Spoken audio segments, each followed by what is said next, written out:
Dudu, afinal, qual é a diferença entre autismo nível 1 de suporte e síndrome de Asperger? Vamos ficar aqui até o final do vídeo para a gente descobrir essa resposta. E aí, gente, tranquilo?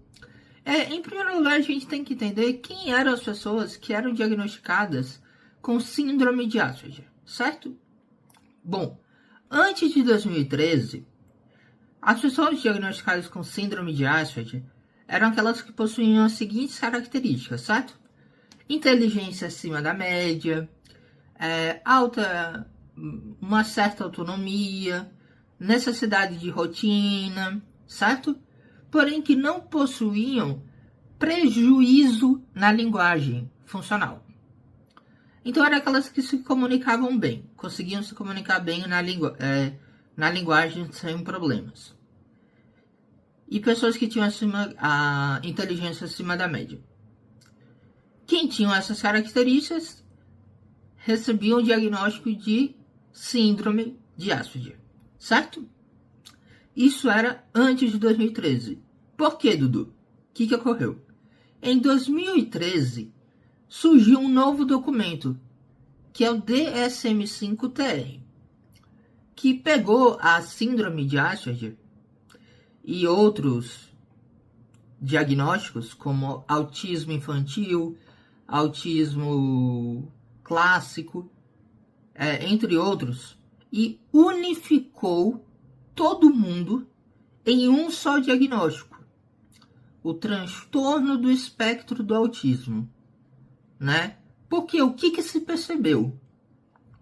Que tanto a síndrome de Asperger, quanto o autismo clássico, tanto quanto o autismo infantil, era tudo autismo, só se manifestava de maneira diferente em cada um.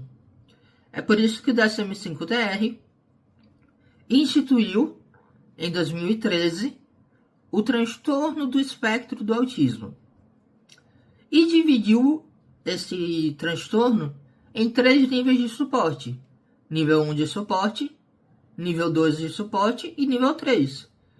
E já tem vídeo sobre isso no canal, lembre-se disso. As características de cada nível, certo?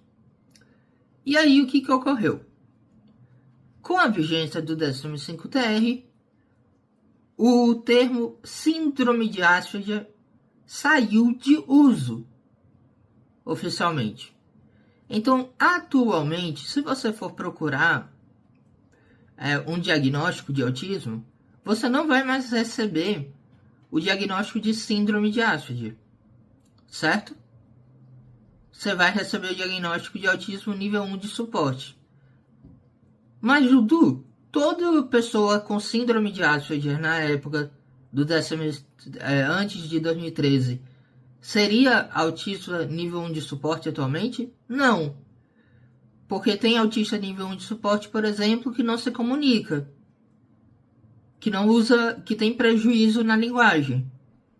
Mas isso não faz ela ser nível 2 ou nível 3, por exemplo.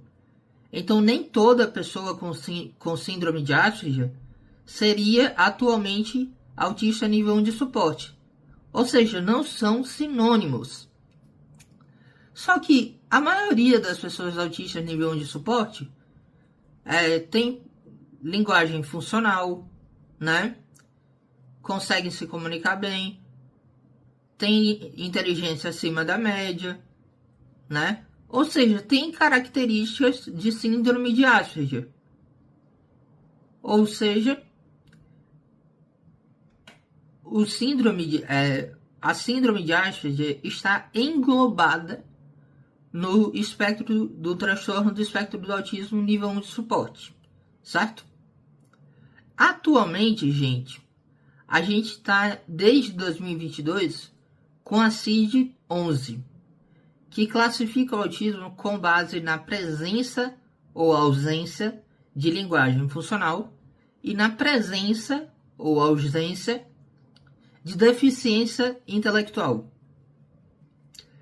Esse método, essa divisão, inclusive, ela é bem melhor do que níveis de suporte. Por quê? Porque os níveis de suporte, eles são variáveis. Eles mudam conforme inúmeros fatores na sua vida. Eu já dei meu exemplo Na minha primeira avaliação neuropsicológica, eu era nível 1 para o critério A e nível 1 para o critério B. Na minha segunda avaliação neuropsicológica, eu era critério 2, eu era nível 2 de suporte para o critério A e nível 2 de suporte para o critério B. Ou seja, eu mudei os níveis de suporte.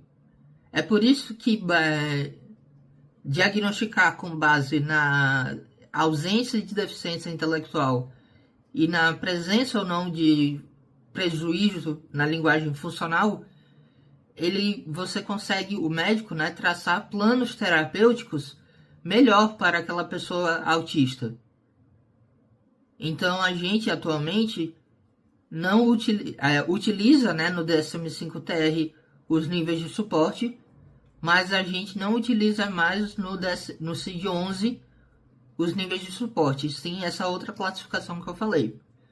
Portanto, a diferença fundamental entre síndrome de Asperger e autismo nível 1 de suporte é que a síndrome de Asperger está englobada no autismo nível 1 de suporte, mas não são sinônimos, certo? Tchau!